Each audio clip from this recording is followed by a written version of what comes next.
दोस्तों, जय माता दी। माँ दुर्गा तेरी सदा ही जय हो। नवरात्रों में पहन लेना अपने गले में इस पेड़ की जड़ को, भाग्य आपका सातवें आसमान पर होगा। जहां भी जाओगे दौलत पीछे पीछे आएगी। दोस्तों, हिंदू संस्कृति में कई तरह के पौराणिक मान्यता को महत्व दिया गया है कि कई ऐसे पेड़ पौधे होते हैं जो कि काफी शुभ माने गए हैं। कई ऐसे पेड़ पौधे होते हैं जो कि हमारे जीवन में चल रही परेशानी को दूर कर देते हैं। खास बात यह है कि पेड़ पौधे की न सिर्फ लोग पूजा करते हैं बल्कि औषध रूप में भी प्रयोग करते हैं। ये कई प्रकार की बीमारी को ठीक करते हैं और वेद पुराणों में भी कई प्रकार के पेड़ पौधों का उल्लेख है, जैसे कि तुलसी का पौधा है, पीपल का पौधा है। इसका बहुत ही ज्यादा आध्यात्मिक महत्व होता है। दोस्तों, अगर आपने देखा होगा, हम सब पीपल की पूजा क्यों करते हैं? हमें पीपल की पूजा क्यों करनी चाहिए? वट सावित्री जो व्रत रखते हैं, जो माता बहनें, वो पीपल की पूजा क्यों करती हैं?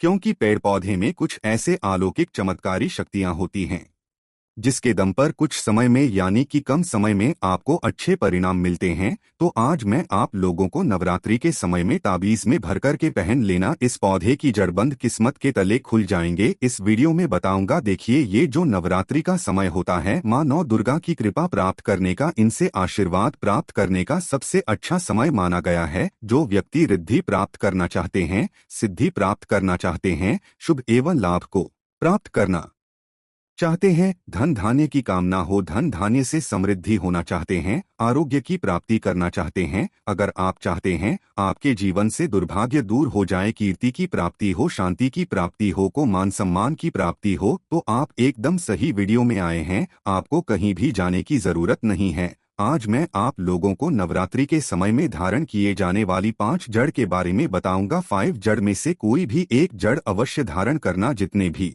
मैंने लाभ इस वीडियो में बताए हैं, वह सारे लाभ आपको मिलेंगे। पेड़ पौधों में बहुत ही ज्यादा चमत्कारिक शक्तियां होती हैं। आप माने या ना माने, हमने जीवन काल में कई बार औषधि का प्रयोग करके बहुत सारे साधक की बीमारी को भी ठीक करा है और बहुत सारे पेड़ पौधों का प्रयोग करके कई लोगों की समस्या को, जटिल जटिल समस्या को हमने चुटकियों में समाप्त करवाया है। तो जो पेड़ पौधे होते हैं, कहीं ना कहीं धार्मिक दृष्टि से ले लीजिए, चाहे आध्यात्मिक दृष्टि से ले लीजिए, हमें फायदा पहुंचाने का काम ही करते हैं।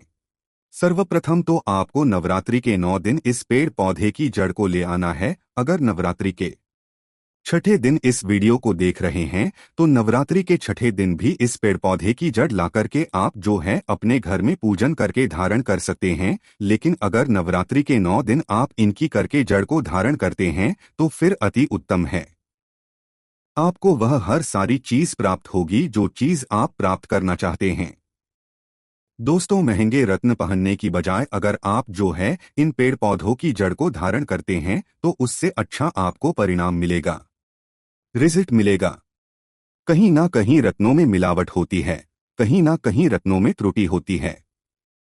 लोग आपको बेवकूफ बना सकते हैं, लेकिन पेड़ पौधे से आपको कोई बेवकूफ नहीं बनाएगा। इसकी जड़ से क्यों, आप इसे जो है अपने हाथों से उखाड़ करके लाएंगे और इसे आप धारण करेंगे। तो मैं आप लोगों को नवरात्रि के समय में लाए जाने वाले पेड़ पौधों की जड़ के बारे में बता रहा हूं, जिसे आप जो है लाकर के धारण कर सकते हैं।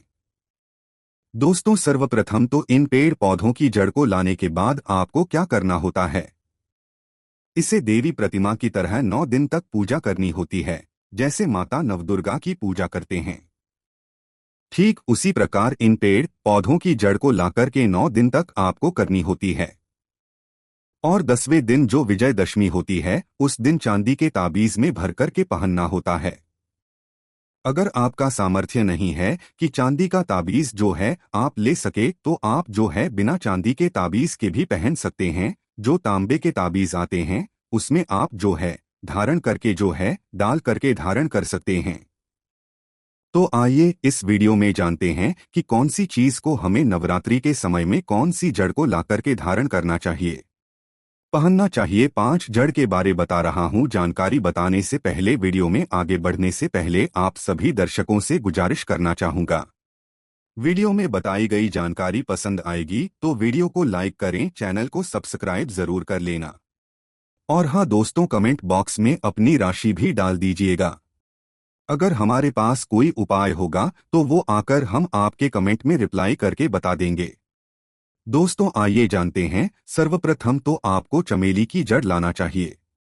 चमेली की जड़ के बेनिफिट बताना चाहूंगा, फायदे बताना चाहूंगा। चमेली की जड़ में दैवीय शक्तियां समाहित रहती हैं। आपने देखा होगा चमेली का जो तेल है हनुमान जी महाराज को समर्पित होता है। इसमें हनुमान जी महाराज की दैवीय शक्तियां रहती हैं। जो लोग माता लक्ष्मी की कृपा प्राप्त करना चाहते हैं, लक्ष्मी सिद्धि प्राप्त करना चाहते हैं, जो लोग सिद्धि प्राप्त करना चाहते हैं, मंत्रों को सिद्ध करना चाहते हैं, जो व्यक्ति आरोग्य रहना चाहते हैं, ऐसे व्यक्ति चमेली की जो जड़ होती है इसे अवश्य लाना चाहिए।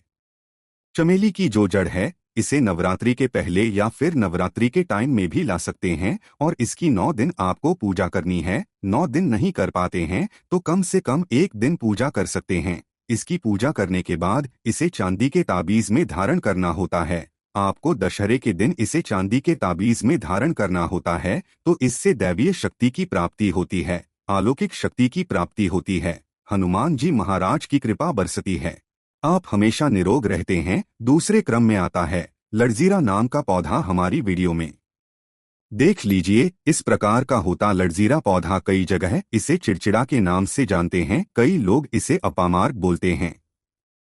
अब इसे अपामार्ग क्यों बोलते हैं? क्योंकि इसके जो बीज होते हैं उल्टी तरफ होते हैं, ये सीधे नहीं रहते। आप में से अधिकतर जितने भी लोग हैं बीज देखे होंगे, फल के वो सीधे तरफ होते हैं, लेकिन ये उल्टे होते हैं, इसलिए इसे अपामार्ग कहते हैं। अर्थात ये दुनिया से उल्टा चलता है। अपामार्ग का संत महात्मा लोग सबसे ज्यादा प्रयोग करते हैं। दोस्तों अपामार्ग जो इसके बीज का खीर बना करके खाने से 30 दिनों तक बिल्कुल ही पेशाब पानी यहाँ तक कि जो शौच क्रिया होती है वो बंद हो जाती है। तो साधना करने वाले जो संत महात्मा रहते हैं हिमालय में अधिकतर हमने देखे हैं, ऐसे लोग अपामार्ग के बीज की खीर बनाकर के खाते हैं। लंबे समय फिर साधना करते हैं। इन्हें खाने के बाद भूख है, प्यास है या फिर एक प्रकार की शौच क्रिया नहीं सताती।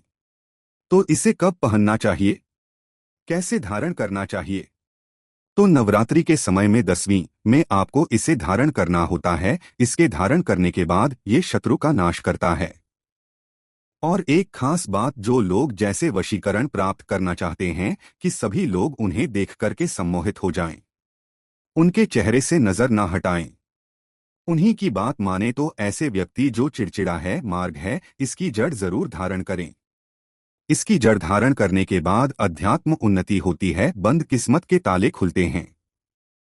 दोस्तों आप जहां भी जाइए लोग आपको देख करके आकर्षित होंगे, आपके वसीभूत हो जाएंगे। तो ये अवश्य धारण करें। इसे पहनने के बाद जो नवग्रह की पीड़ा होती है, नवग्रह में से किसी भी प्रकार के जो ग्रह हैं आपको गलत परिणाम दे रहे हैं, गलत फल दे रहे हैं, तो गलत फल देना बंद कर देते हैं, स्थिर हो जाते हैं। दोस्तों तीसरे क्रम में आते हैं बरगद की जटा। अब पिछले वाली वीडियो में बरगद की जटा के बारे में भी एक वीडियो बनाया हूँ। ये बंद किस्मत के ताले को खोलती है। बरगद की जो जटा है अध्यात्म दृष्टि से बहुत ही पवित्र है और हिंदू धर्म में बरगद को देववृक्ष माना जाता है। देव वृक्ष क्यों कहा जाता है? क्योंकि वट सावित्री के दिन आपने जरूर देखा होगा इनकी पूजा होती है। जो बरगद है ये देव वृक्ष कहे गए हैं। इनमें समस्त देवी देवताओं की शक्ति समाहित होती है, बसी हुई होती है। जो बरगद वृक्ष है इसमें पितृ का भी वास होता है। बरगद का वृक्ष भगवान शंकर का स्वरूप कहा गया है। तो अगर बंद किस्मत के ताले खोलना चाहते हैं, अपनी अध्यात्म उन्नति करना चाहते हो, तो नवरात्रि में 9 दिन पूजा करने के बाद बरगद की जटें अवश्य धारण करना। बरगद की जटा करने के बाद आपको 20 से 25 चमत्कारिक फायदे मिलते हैं, जो कि मैं वीडियो में आप लोगों को पिछले वाले वीडियो में बता चुका हूं। वो वीडियो जाकर के आप देख सकते हैं। दोस्तों चौथे नंबर पर आते हैं सफेद मदार की जड़। अब सफेद मदार की जड़ क्यों धारण करनी चाहिए? जो मदार है सफेद कलर की, ये भगवान गणेश जी के स्वरूप कहे गए हैं और मैं हर दिन वीडियो में बोलता हूं और आज भी बता रहा हूं। जो 11.5 वर्ष पुरानी सफेद मदार की जड़ होती है, ये भगवान गणेश की सूंड की आकृति है। आपने कई मंदिरों में देखा होगा मदार के गणेश जी बनाए जाते हैं। मदार के जो गणेश जी हैं इन्हें बहुत ही ज्यादा फलकारी कहा गया है। ये तत्काल अपना फल प्रदान करते हैं। भगवान गणेश जी को रिद्धि सिद्धि शुभ लाभ के स्वामी कहे गए हैं। तो अगर आप रिद्धि सिद्ध, शुभ लाभ, धन, वैभव प्राप्त करना चाहते हैं तो मदार की जड़ नवरात्रि में ले आना। इसकी 2 से 5 दिन, 9 दिन तक पूजा कर देना। इसके बाद 10वीं तिथि को धारण कर सकते हैं, पहन सकते हैं। इसमें आपको बहुत ही ज्यादा लाभ मिलेगा। जो मदार है ये गणेश जी के स्वरूप कह गए हैं और मदार धारण करने के बाद नवग्रह की जो पीड़ा होती है समाप्त हो जाती है। खासकर जो बुध ग्रह आपको गलत परिणाम दे रहे हैं तो गलत परिणाम देना बंद कर देते हैं। दोस्तों, अंतिम में आते हैं अपराजिता। अपराजिता क्यों धारण करना चाहिए? जो अपराजिता है इसके पुष्प माता लक्ष्मी को अत्यंत प्रिय है। अपराजिता के पुष्प माता लक्ष्मी को बहुत ही ज्यादा प्रिय है और अधिकतर लक्ष्मी पूजा में अगर आप माता लक्ष्मी को प्रसन्न करना चाहते हैं, चाह कर भी माता लक्ष्मी आपके द्वारा पे नहीं आ रही है, परेशान हो चुके हैं, जिसके कारण आपकी जो दैनिक स्थिति है खराब हो चुकी है, तो अपराजिता नाम का जो पौधा है इनकी जड़ धारण करें। इसे चांदी के ताबीज में धारण करने के बाद फिर लक्ष्मी की कृपा प्राप्त होनी शुरू हो जाती है। बंद किस्मत के ताले खुल जाते हैं। नौकरी चाहिए, नौकरी की प्राप्ति हो जाएगी। यानी कि बंद किस्मत के ताले को खोलने का काम करता है। आपकी अध्यात्म उन्नति करते हैं। मानो या ना मानो, धर्म अपनी जगह, जड़ी बूटी की शक्तियां अपनी जगह, आप माने या ना माने वो अपनी जगह है। जो लोग मानते हैं, देखिए टोने-टोटके की दुनिया में विश्वास होना जरूरी है। जो लोग मानते हैं उनके लिए भगवान हैं।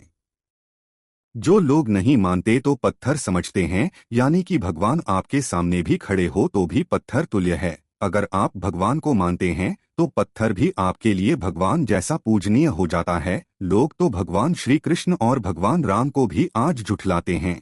सब एक देव मनुष्य बोलते हैं। तो आस्था के ऊपर सब जितने भी मैं आप लोगों को तांत्रिक वस्तु बताया हूँ, पेड़ पौधों की जानकारी बताया हूँ, ये आस्था के ऊपर निर्भर करता है। आस्था है तभी ये आपको अच्छे परिणाम देंगे। आस्था नहीं है तो ये आपको कुछ भी परिणाम नहीं देंगे। तो अपना भाग्य परिवर्तन करने के लिए, अपनी किस्मत में परिवर्तन होते हुए देखने के लिए, अपनी अध्यात्म उन्नति करने के लिए ये जड़ अवश्य धारण करें। सदा आपको सुरक्षा ये प्रदान करेगी। ये जड़ मित्र की भांति मदद करती है, आपका हमेशा साथ देती। तो ये थी छोटी सी जानकारी। दोस्तों, अगर आप माता रानी को अपने घर पर बुलाना चाहते हैं तो कमेंट बॉक्स में लिखें, माता रानी आपका स्वागत है हमारे घर में, जय माता दी।